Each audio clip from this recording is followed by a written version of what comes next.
আসসালামু আলাইকুম রহমতুল্লাহ বরাকাত। একটা সপ্তাহ থেকে আমরা যে নিউজটা জেনেছিলাম সেটা হচ্ছে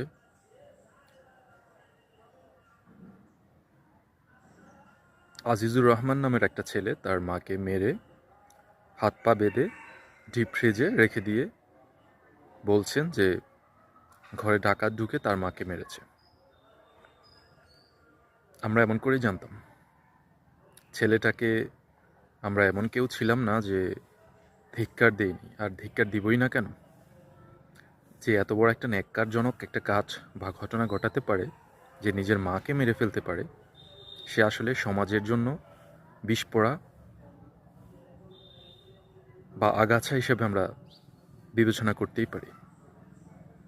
কিন্তু আমাদেরকে তথ্যটা কে দিয়েছে, আর কীভাবে বা আমরা জানলাম সে তার মাকে